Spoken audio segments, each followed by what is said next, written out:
Hello everyone and welcome to the 5th episode of Pune Times Mirror Ray of Hope, where we speak with Pune's renowned doctors who share stories of hope, positivity with our viewers. In today's episode, we'll be discussing about polycystic ovary syndrome, जिसे common language में PCOS भी कहा जाता है. PCOS is a common condition that causes irregular, unusual and long periods.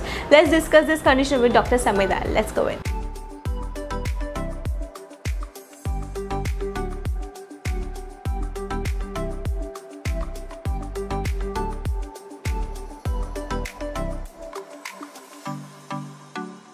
PCOS is a journey that we didn't choose, but it's the one that we all will conquer if we know about it. Let's understand the term PCOS from Dr. Samida. Hello Dr. Samida, could you explain us कि what exactly is PCOS और एक लड़की को कैसे पता चलता है कि उसे PCOS है? Hi Shreya, first of all I congratulate you all guys that you have taken these efforts to bring about the awareness of PCOS, which is such a significant disorder these days. So PCOS ये reproductive age group की महिलाओं में पाई जाने वाली common hormonal imbalance की problem है. अभी आम तौर पे क्या होता है, इवन द फीमेल बॉडी में कुछ प्रमाण में मेल हार्मोन्स मौजूद होते हैं, अभी जिसे हम एंड्रोजेंस कहते हैं. नाउ पीसीओएस के पेशेंट्स में ये मेल हार्मोन्स एक्सेस अमाउंट में सिक्रेट होते हैं, which disturbs the ovulation and which causes irregular cycles to happen. अभी किसी भी लड़की को कैसे पता चलता है कि उसे पीसीओएस है, उसके कुछ टिपिकल सिम्टम्स हैं और एक स्पेसिफिक डायग्नोस्टिक क्राइटेरिया है. अभी पीसीओएस के फीमेल्स को इरेगुलर साइकिल्स हो सकते हैं, बहुत एक्सेसिव ब्लीडिंग हो सकता है साइकिल्स के दौरान, जिसकी वजह से उसका ओव्यूलेशन इरेगुलर होता है. Secondly they can have weight gain. Thirdly चेहरे पे अत्यधिक बालों का बढ़ना, that is excessive facial hair growth, skin का ऑयली होना, स्किन पे पिंपल्स या एक्ने होना, बालों का झड़ना, स्काल्प हेयर का झड़ना और infertility. This could be the common symptoms of PCOS, right. अब इन पेशेंट्स में जब हम सोनोग्राफी करते हैं तब उनके ओवरीज में छोटी छोटी गठाने दिखती हैं, जिसे हम सिस्ट बोलते हैं. Therefore the term polycystic ovaries. Fine. अभी किसी भी पेशेंट को PCOS है या नहीं, इसका स्पेसिफिक डायग्नोस्टिक क्राइटेरिया है. Number 1 irregular menstruation, Number 2 excessive facial hair growth and Number 3 polycystic appearance on the sonography. ये तीन में से कोई भी दो सिम्टम्स अगर पेशेंट में मौजूद है तो हम उसे PCOS करके डायग्नोस करते हैं. क्या PCOS और PCOD में डिफरेंस है? देखा जाए तो दोनों भी कंडीशंस में ओवरीज का अपीयरेंस सेम होता है. जैसे पॉलीसिस्टिक ओवेरियन अपीयरेंस होता है जिसमें छोटी छोटी गठाने या सिस्ट, जैसे मैंने अभी मेंशन किया, वो प्रेजेंट होता है. सो appearance of the ovaries wise both are same, ठीक है. but PCOS is a more severe form of PCOD. that is the difference. अभी PCOD के कई सारे पेशेंट्स में menstrual cycles regular होती है, so they don't take so much of time to conceive. they conceive with minimum help from a fertility consultant, but PCOS patients may take longer time to conceive. secondly male hormones का प्रमाण भी PCOS patients में PCOD के comparison में बहुत ज़्यादा होता है. so hirsutism, that is facial hair growth and all other symptoms would always be more in PCOS than PCOD. thirdly even the long term consequences on health are more with PCOS patients. अब long term consequences क्या होते हैं? Diabetes mellitus हो गया, hypertension that is BP का बढ़ना, cholesterol levels का abnormal होना, वेट गेन और all the significant things they are more in PCOS. So basically दोनों के रूट सेम है, लेकिन PCOS आप ये बोल सकते हो PCOD का बड़ा भाई है और मोर एग्रेसिव भाई है. PCOS is a very common condition but nobody knows कि उसका एग्जैक्ट कॉज कैसा है. Doctor could you tell us कि उसका एग्जैक्टली कॉज क्या है? जैसे आपने खुद ही बोला श्रेया कि nobody knows what is the exact cause of it. So even I do not know what is the exact cause of PCOS, but definitely it has some genetic predisposition, okay, because it runs in families. ऐसे देखा गया है कि PCOS की females के mother's में, sisters में, grand mother's में और आंटियों में PCOS, इरेगुलर साइकिल्स या इनफर्टिलिटी या डायबिटीज़ जैसी कोई ना कोई कंडीशन ज़रूर मिलती है. So it does have some genetic predisposition with the disease, ठीक है. और PCOS किसी पर्टिकुलर वजह से नहीं होता है. PCOS is a condition that if you have PCOS, you're born with it. ठीक है, ये किसी चीज़ की वजह से नहीं होता है. The only thing is it reflects at different age groups of female cycle. Supposing a girl having PCOS, once she attends the menarche, that is उसके सबसे पहले पीरियड्स जब आते हैं, तो यूजुअली PCOS गर्ल्स को पीरियड्स नॉन PCOS गर्ल्स के comparison में 2 साल पहले आ जाते हैं. ठीक है, उनके साइकिल्स काफ़ी इरेगुलर होते हैं. Then they have excessive bleeding during the menstrual cycles. Male hormones का प्रमाण ज़्यादा होने की वजह से इनका वेट गेन होता है. उनको फेस पे हेयर ग्रोथ होने लगता है, पिंपल्स, एक्ने, ये सारी चीज़ें होने लगती है. अभी क्या होता है, this is the time when the girls start feeling girlish, you know, they are actually conscious about their looks and this particular things can put them down on their confidence. अभी लड़कियों को ये उम्र में ये नहीं समझ में आता है कि उन्हें ये प्रॉब्लम किसके साथ शेयर करनी चाहिए. So this is the time when the mothers should take care of their daughters and give them that emotional support and that emotional boost. Okay, make them into the habit of eating healthy, make them into the habit of regular exercise. So you can't tell your daughters to just exercise every day. You have to exercise with them so that they do it. Right. You can't tell your daughters that you have to eat this.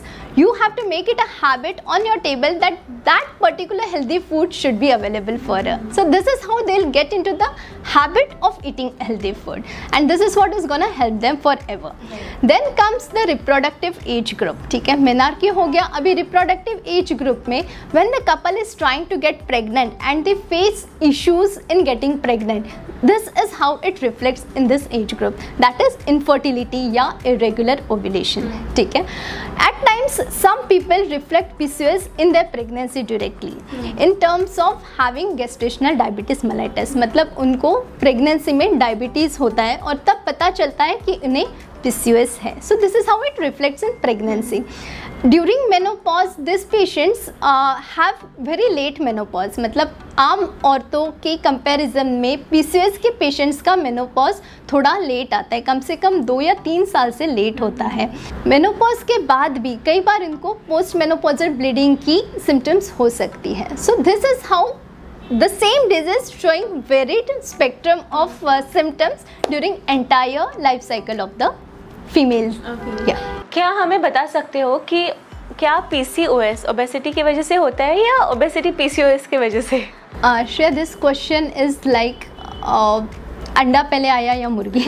ठीक है, so what happens is, जैसे कि मैंने पहले भी mention किया कि those who have PCOS they are born with PCOS. ठीक है, सो उनकी ओवरीज पॉलीसिस्टिक मॉर्फोलॉजी में बनी हुई होती है. लेकिन अगर उनका लाइफस्टाइल सिडेंट्री है, उनकी डाइटरी हैबिट्स फॉल्टी है, तो PCOS उन लोगों में रिफ्लेक्ट होता है. So whether it is the cause of PCOS or effect of PCOS, weight reduction is the treatment. Okay, here I would also like to mention that 60% of the females have overweight. I mean 60% of the PCOS patients have obesity, but there are around 40% of PCOS patients who have normal BMI. और इन लड़कियों को भी exercise करना चाहिए. Exercise does play a vital role in this lean PCOS patients also, not for weight reduction, but exercise induces insulin sensitivity. Exercise की वजह से insulin resistance improve होता है, ग्लूकोज मेटाबॉलिज्म इम्प्रूव होता है और इसके वजह से मेल हार्मोन्स जो फीमेल बॉडी में रहते हैं वो कम होते हैं. उससे उनका रेगुलर ओव्यूलेशन होना शुरू हो जाता है. यू मेंशन अर्लियर कि PCOS पेशेंट को फर्टिलिटी में थोड़ा सा इशू आ सकता है. Could you tell us some tips जिससे वो लोग नेचुरली प्रेग्नेंट हो सकते हैं? Okay, the first step for PCOS patients to get pregnant naturally is to try for pregnancy at an early age. ठीक है, you know that you have irregular cycles, you know कहीं ना कहीं problem आ सकता है, so why not try to have your first baby before you turn 31 or 32. Okay, second thing is nutrition. So a well balanced nutritious diet, a well balanced low glycemic nutritious diet is the crux of the treatment. ठीक है, thirdly a moderate exercise, at least 150 minutes per week of exercise is also sufficient for you. 20 to 25 minutes per day. It could be a brisk walking, it could be swimming, it could be cycling, it could be any other outdoor game of your choice which relieves you of stress which increase the endorphins in your body, and thirdly it induces a very good sleep cycle. So ये सारी चीज़ें बहुत important है PCOS के treatment में. ये हो गया एक्सरसाइज के बारे में. अभी लॉट ऑफ टाइम्स ये भी देखा गया है कि PCOS के पेशेंट्स में विटामिन डी का डिफिशियंसी भी होता है. So at least 15 to 20 minutes of sunlight exposure daily would take care of the vitamin D deficiency too. So you have to include that too in your routine lifestyle. And last but not the least, doing everything of this very consistently. So that is what is the tips for you to get pregnant naturally. Consistency is the key. Consistency is the key. आपने अभी diet पे काफ़ी emphasize किया. Could you tell us कि what kind of diet PCOS patients should intake? Okay. See, a well-balanced, low glycemic diet is what a person should focus on for entire life. Okay, so it's not just about what you eat, it's also about when do you eat that. Okay, these days intermittent fasting का बहुत fed चल रहा है, and believe me, it has shown really good results on lot of patients as well. So make it a point that you have your dinner early at night. Let's say at around 7 or 7:30 p.m. You should not eat anything after that. It's not necessary that you follow a routine diet every day, like 7 बजे ये खाना है आपको, 8 बजे वो खाना है, 10 बजे ये खाना है. So it's not very practical to follow this for an entire life, right? Only the basic things, like आपको अगर ये भी पता है कि आपने क्या अवॉइड करना चाहिए और क्या चीज़ें खानी चाहिए, that is also enough for you. ठीक है, so you have to avoid fats and you have to avoid carbohydrates. So fats में आप सारी फ्राइड चीज़ों को अवॉइड कीजिए. You should avoid junk foods, you should avoid the pizzas and burgers and all this packed food sort of stuffs. Then you should be avoiding rice, you should be avoiding potatoes because they've got a lot of glycemic index. Fourthly, you should also try and avoid the high glycemic index fruits like pineapple, grapes, mangoes जो सबके favourite होते हैं, and bananas as well. ठीक है, सो अभी आपको खाना क्या है, आपको ज़्यादा फोकस करना है प्रोटीन इंटेक पे. अगर आप नॉन वेजिटेरियन हो तो you can very safely take boiled eggs, you can have chicken as well. ठीक है, अगर आप वेजिटेरियन हो तो try to focus more on pulses, dals, paneer, tofu, yoghurt, mushrooms etcetera. Fine. Talking about the fertility issue, what if the PCOS patient don't conceive naturally? क्या उनके लिए treatments है? Yes, of course. देखिए, अगर PCOS patients naturally conceive नहीं कर पाते हैं तो this is actually they should take the help of fertility specialist at an earlier age. जैसे मैंने पहले भी बोला, we usually start with a basic treatment that is ovulation monitoring. Here I would like to mention PCOS patients ने LH kits जो आते हैं, ovulation kits जो आते हैं, उन पे ज़्यादा डिपेंड नहीं रहना चाहिए क्योंकि वो फॉल्सली पॉजिटिव आते हैं कई बार, because ovulation kit detects LH levels in your body जो कि PCOS पेशेंट्स में already at a higher level रहते हैं. ठीक है, secondly, if they do not conceive after ovulating for 6 regular cycles तो they should step up further with IUI treatments. 3 या 4 cycles IUI करने के बाद अगर उसमें हमें सक्सेस नहीं मिलता है तो we should think about going ahead with IVF. Here I would like to mention कि it's easier to make the PCOS patients pregnant with IVF rather than with IUI. So इनमें सक्सेस रेट ऑफ IVF भी काफ़ी अच्छा होता है. It's close to 80% which is really good. So if you are not being able to conceive naturally, do not hesitate to take help of IVF as well. Coming to the next question, conceive होने के बाद PCOS patient की pregnancy क्या अलग होती है and क्या उनको स्पेसिफिक प्रिकॉशंस लेने की ज़रूरत है? See, PCOS patients are at high risk of developing diabetes in pregnancy. So PCOS patients में miscarriage का रेट थोड़ा ज़्यादा रहता है. उनको डायबिटीज़ होने की संभावना थोड़ी ज़्यादा रहती है, जैसे हमने पहले भी डिस्कस किया. अभी इन सब चीज़ों की वजह से नियोनेटल कॉम्प्लिकेशंस हो सकते हैं. बेबीज़ को NICU में एडमिशन के चांसेस थोड़े बढ़ जाते हैं. So what care a patient should be taking, a PCOS patient should be taking in pregnancy is the same that she has been taking throughout her life. ठीक है, she should take care that her glucose levels doesn't rise. ठीक है, so she has to be active throughout pregnancy. She has to keep on taking a very good low glycaemic index diet throughout pregnancy, and she has to be also be particular about the medicines, about the diabetic medicines, if any she has been prescribed so far. Right. Coming to the very last question of this episode, does PCOS go away with menopause? Unfortunately not. ठीक है. Once born with PCOS, you're always with PCOS. It does not even go after menopause. In fact, the hormonal and lipid profile of PCOS patient is different from the non-PCOS patients. ठीक है. इन लोगों में cholesterol levels बढ़ जाते हैं after menopause. They are at an increased risk of heart disease. They are at increased risk of hypertension, diabetes. In fact, they are also at increased risk of developing endometrial cancer. So even after menopause, these females should be regular about their diet, exercise and a routine follow-up with their gynecologist.